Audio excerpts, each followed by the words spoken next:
নমস্কার, টুকি টুকি রান্নার চ্যানেলে আপনাদের স্বাগত। আমি আজকে আমের কেক বানিয়ে দেখাচ্ছি। তার জন্য আমি দুটো আমকে মিক্সিতে পেস্ট করে নিয়েছি। এবার গ্যাসে কড়াইটা বসিয়ে দিয়ে ওর মধ্যে আমি আমের পাল্পটা দিয়ে দিয়েছি আর দিয়ে দিলাম হাফ কাপ চিনি। এবার ওইটাকে ভালো করে নাড়িয়ে একটু ঘন করে আনবো। একটু দেখুন, এই যে এইভাবে ঘন করে এসছি। অনেক দিন পরে এবার প্রথমে আম দিয়ে শুরু করি। অনেক দিন পরে এসেছি আবার আপনাদের ভিডিও নিয়ে। এবার আমটা দেখুন এই রকম ঘনত্ব ঠিক থাকবে। এরকম অবস্থায় আমি গ্যাসটাকে নিভিয়ে দিলাম। এবার একটা বাটিতে আমি নিয়ে নিচ্ছি 1.5 কাপ পরিমাণ ময়দাটাকে ভালো করে প্রথমে ছাঁকনি দিয়ে আমি ছেঁকে নিচ্ছি। আমি চামচ দিয়ে নিচ্ছি, কিন্তু এখানে আমার ময়দা 1.5 কাপ আছে। এবার নিয়ে নিচ্ছি বেকিং পাউডার, সেটা 1 চামচ, চায়ের চামচের 1 চামচ পরিমাণ নিয়েছি। সেটাকেও আমি চেলে নিলাম। এবার এটাকে ভালো করে মিশিয়ে নিচ্ছি।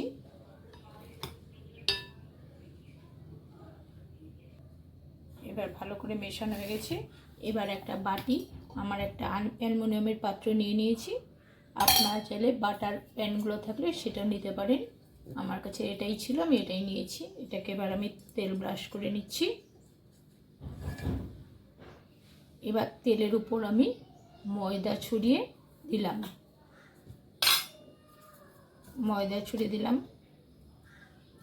এবার ময়দাটা ভালো করে গোটা বাটিতে দেখুন আমি এরকম করে মিশিয়ে নিলাম।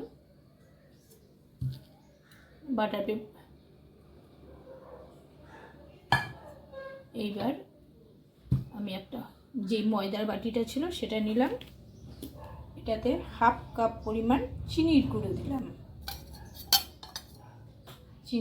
দিলাম। এবার 3 চামচ, চা চামচই হবে এটা, 3 চামচ পরিমাণ সাদা তেল দিয়ে দিলাম। এবার দিয়ে দিচ্ছি ভ্যানিলা এসেন্স। পড়ছে না, ফুটোটাকে বড় করে নিতে হবে।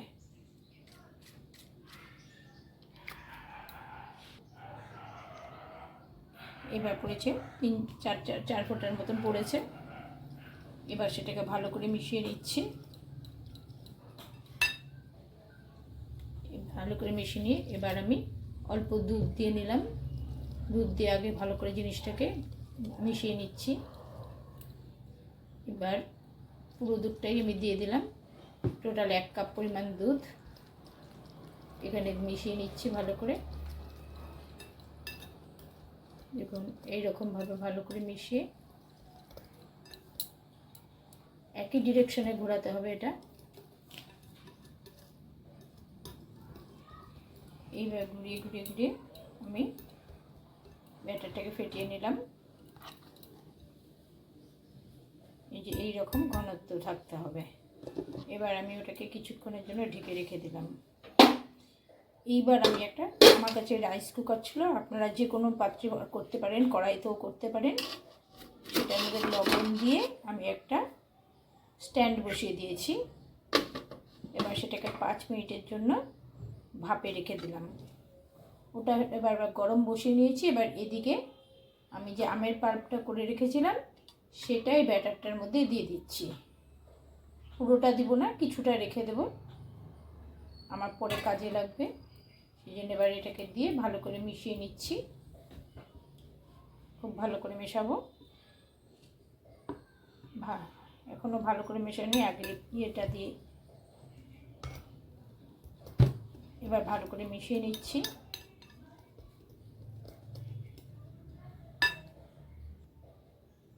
এবার 8টু আমের পাল্প নিয়ে নিলাম।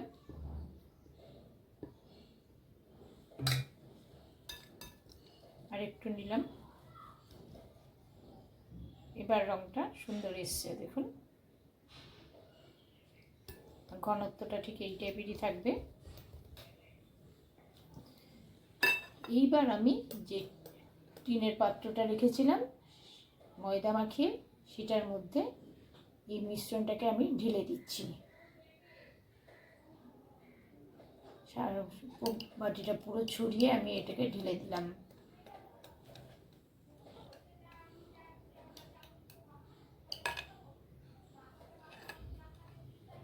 আমি আঙ্গুল দিয়ে কাচিয়ে দিয়ে দিয়েছি পুরোটাই। এবার এটাকে আমি একটু ট্যাপ করে নিলাম, একটু নাড়িয়ে নিতে হবে।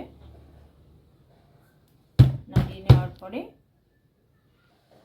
এবার যে আমি রাইস কুকারটা বসিয়েছিলাম সেটা গরম হয়ে গিয়েছে। এবার আমি বাটিটা বসিয়ে দিলাম, কেকের বাটিটা, মিশ্রণটা বসিয়ে এবার আমি এটাকে ঢেকে দিলাম 40 মিনিটের জন্য। প্রায় 35 মিনিট পরে আমি দেখছি হয়ে গিয়েছে, ভালোই হয়েছে। আর ঠান্ডা করে আমি সেটা নামিয়েও নিলাম। এবার একটা থালাতে ওটাকে নিয়ে নেব।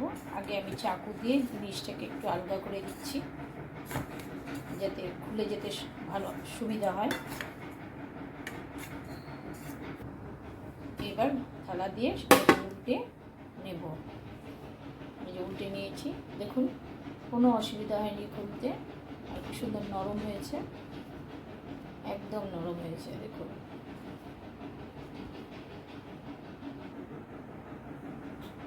পিছনটা আমরা যেমন কাটলাম না, এর উপরেই আমের পাল্প দিয়ে দিলাম, দিয়ে আমের পাল্পটা রেখেছিলাম এবার সেটা এর উপর থেকে দিয়ে দিচ্ছি।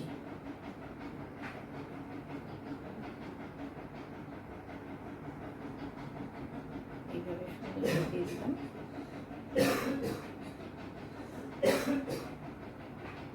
এবার আমি কিছু আমন্ডের টুকরো করে রেখেছিলাম কুচি কুচি করে, সেগুলো দিয়ে দিচ্ছি। আপনারা কাজু আমন্ড যা খুশি দিতে পারেন, টুটি ফুটি, আমার কাছে এগুলো ছিল, এগুলো আমি দিয়ে দিলাম। দেখুন কি সুন্দর লাগছে। আরে কি হলো, বললাম দিবে দিবে ভালো লাগছে, দিবে খুব নরমও হয়েছে। দিবে দিবে দিবে দিবে। আর এই যে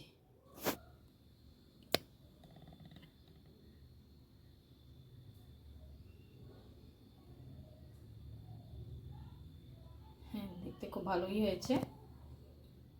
এবার করে দেখুন একবার, ভালো লাগলে লাইক শেয়ার করে দেবেন, সাবস্ক্রাইব করে দেবেন অবশ্যই।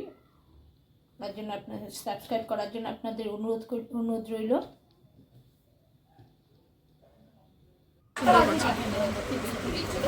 না বাস হয়েছে।